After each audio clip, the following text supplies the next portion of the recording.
متأكدة ان دي احلى تريليتشا ممكن تجربوها. الكيكة التركية تريليتشا او القشطوطة الاسم المتعارف بيه مؤخرا، هتدمنوها بجد من حلاوتها وبساطتها. ناس كتير بتفتكر ان خطواتها كتير، لكن انا في الفيديو ده هخليكي تعمليها بمنتهى السهولة وناجحة. الكيكة بتاعتها او صوص الكراميل كله هيكون مظبوط معاكي. بس لو اول مرة تشوفوا لي فيديو، انا هبة احمد من قناة ايتنج شو بالعربي. اتمنى اشتراككم في القناة، ولو عجبكم الفيديو لايك وشير للحبايب. معايا عدد 3 بيضات بدرجة حرارة الغرفة، حجم البضايه كده يكون كبير، وكوباية من السكر الابيض. هنزل عليهم برشه كده حلوه من الفانيليا السائله او البودر اللي تفضلوه. اهم حاجه كميه كويسه على خليط الكيك، عشان طبعا الكيك ده فيه بيض كتير، فلازم النكهه بتاعه الفانيليا تكون قويه. اهم حاجه في الخطوه دي اننا نضرب البيض والسكر بالمضرب الكهربائي لحد ما اللون يكون معانا فاتح بالشكل ده، وكأنه قوام كريمي هاشش. اول ما نوصل لكده بالظبط هنزل بكوبايه من الدقيق ومعلقه متوسطه من البيكنج باودر ورشه ملح. ده كده خليط الكيك بتاعنا بيكون بنفس القوام ده، تحسوه سميك وفي نفس الوقت هاشش كده. افضل اقلب تقليب متواصل لحد القوام ما يكون معايا بالشكل ده والدقيق يختفي منه تماما. صينيه بقى انا عملتها في البايركس، دهنتها كده نقطه زيت ونزلت خليط الكيك بتاعنا وفردته كده بالسباتولا في كل مكان. ما تقلقوش، هو هيرجع يتظبط ويكون شكله متساوي. احنا بس بنعمل كده علشان خليط الكيك بيكون تقيل. على قد ما تقدروا تسووه في الصينيه كده وتدوا الصينيه خبطتين علشان الهواء يطلع منها، وعلى فرن سخن مسبق هنسيبها لمده نص ساعه. الخطوه الثانيه وهي حشوه الكريمه، ودي سهله خالص.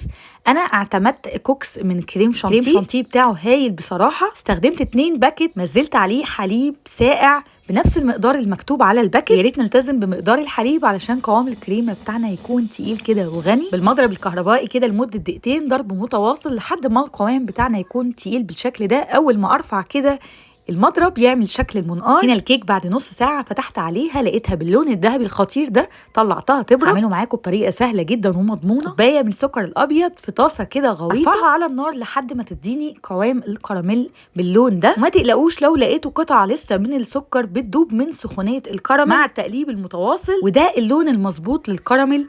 انا طبعا رفعته من على النار ودوبت بقيه القطع اللي فيه علشان الحق ان هو ما ياخدش لون اكتر من كده. على طول في الوقت ده هنزل ربع كوبايه من الزبده، مقدار كده 50 جرام، ومجرد ما هنزلها على الكراميل طبعا من سخونيته هتدوبها. في الوقت ده في التقليب هتلاحظوا ان الكراميل تقل كده وبقى قوامه سميك. ما تقلقوش، اول ما الزبده تذوب خالص هننزل بنص كوبايه من اللبن السخن، ولازم شرط ضروري انه هو يكون اللبن سخن علشان طبعا ما يكلكعش معاكم. اول ما تنزلوا بالحليب السخن وتديله تقلبتين كده وترفعوا على النار هيكون معاكم بالشكل ده. هنا كان كل حاجه دابت مع بعض. هفضل اقلب كده تقليب متواصل لحد بعد ما يبرد هيكون بالنعوميه وبالشكل ده. ولو حسيتوا انه محتاج ضربه كده بالهاند بلندر علشان ينعم اكتر ممكن برضو تعملوا كده. الكيك بقى علشان اسقيه جبت ستيك كده وقعدت خرمت فيه كتير. الخطوه دي مهمه. هنا هتلاحظوا ان الكيك بعد ما برد كان ناشف. ما تقلقوش طبعا بعد الخطوه بتاعه السقي ده هيكون حاجة تانية خالص. نزلت بكوباية من الحليب وكوباية من الكريمة اللباني، والكريمة مع اللبن بصراحة بتدي غناوة قوي للطعم. الخطوة الأخيرة بقى وهي الكريم شانتيه، هنزله كده في الآخر وابتدي أفرده بالراحة لحد ما يتساوى خالص على الصينية. وعلى قد ما تقدروا حاولوا تخلوا مقدار الكريمة في كل مكان يكون متساوي زي التاني. وبعد كده هدخلها الفريزر لمدة ساعة. لازم الكريمة تقفش شوية في الكيك علشان لما اجي اضيف الكراميل ما يحصلش اي اختلاط ما بينهم. هنا الكراميل كان بارد تماما معايا وانا بضيفه على الكيك. شايفين لونه وجماله يا جماعه، اللون المظبوط للكراميل. اخر تركه بقى في الكيكه التريليتشا عشان نديها الشكل التقليدي بتاعها. كيس حلواني كده فيه معلقتين من كريمه الشانتيه. ابتدي اعمل خطوط كده بالطول، وما تقلقوش لو حسيتوا ان في حتت بتتقطع معاكم علشان الكريمه تقيله